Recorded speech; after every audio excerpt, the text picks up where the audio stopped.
Last 24 hours of Adolf Hitler.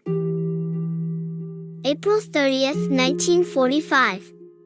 The world above is unrecognizable. Berlin, once the proud heart of Nazi Germany, is now a graveyard of broken buildings and smoldering ruins.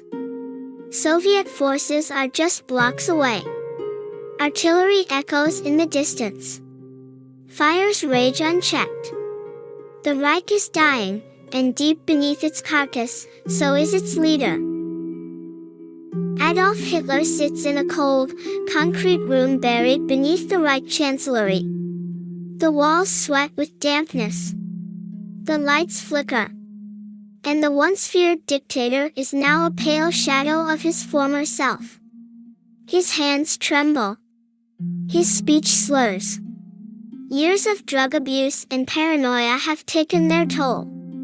His empire has crumbled, his allies have betrayed him, and even his most loyal generals now speak in whispers, planning for a future without him. The Führerbunker, Hitler's last refuge, is more prison than sanctuary. Located over 8 meters underground, its thick steel-reinforced concrete walls were built to withstand bombs, but not the collapse of an entire ideology. Inside, the mood is funereal. The once bustling war rooms are quiet. Maps are outdated. Orders go unanswered. The secretaries sit idly. Soldiers stare blankly. Everyone knows the end is coming. On April 28th, Hitler receives the final blow to his trust. A BBC radio report reveals that Heinrich Himmler, head of the SS and one of Hitler's most fanatical allies, has secretly attempted to negotiate peace with the Allies. The betrayal shakes him to his core. In a rage, Hitler accuses everyone around him of conspiracy. He orders Himmler's arrest and declares that loyalty means nothing anymore. In reality, it hasn't for weeks. That same night, in the bunker's dimly lit lounge, Hitler does something unthinkable. He marries Eva Braun.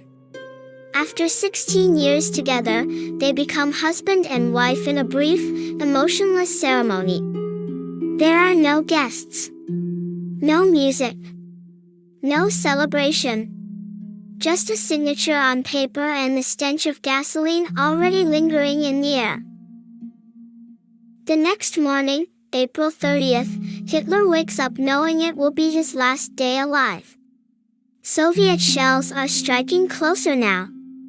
The ceiling rattles with every impact. He has his final breakfast, a modest meal, with Eva. She's calm. Resigned. She has no intention of surviving him. No one argues. No one tries to stop them. The end has become routine. At around 3:30 p.m., Hitler retreats to his private quarters with Eva. The door closes. Outside, the remaining staff waits in silence.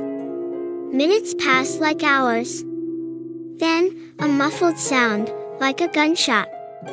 Hitler's valet, Heinz Ling, and his adjutant, Otto Gunsch, rush to the door.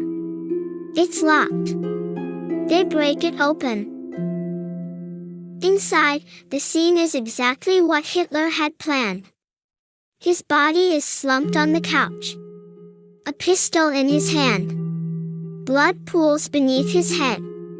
Beside him lies Eva Braun, lifeless, a faint smell of cyanide lingering in the room. The newlyweds are dead. Following Hitler's instructions, their bodies are carried up a narrow stairwell to the Chancellery garden. The SS scrambles to find enough gasoline. Fuel is scarce. What little they can siphon from abandoned vehicles is poured over the corpses. Flames rise. In the heart of a ruined empire, Hitler's body is burned in a shell crater, quickly and without ceremony. In the hours that follow, the bunker spirals into its final stage of collapse. Joseph Goebbels, Hitler's propaganda chief, poisons his 6 children in their sleep. Later that day, he and his wife Magda kill themselves in the courtyard above. More suicides follow.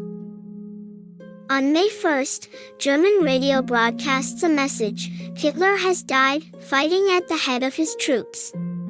A lie, told to keep the illusion alive a little longer. But by May 2nd, Berlin falls. General Helmuth Weidling surrenders the city to the Soviets. The war in Europe is all but over. The Führerbunker is sealed. Its ruins are buried, dismantled, and erased by East German forces after the war.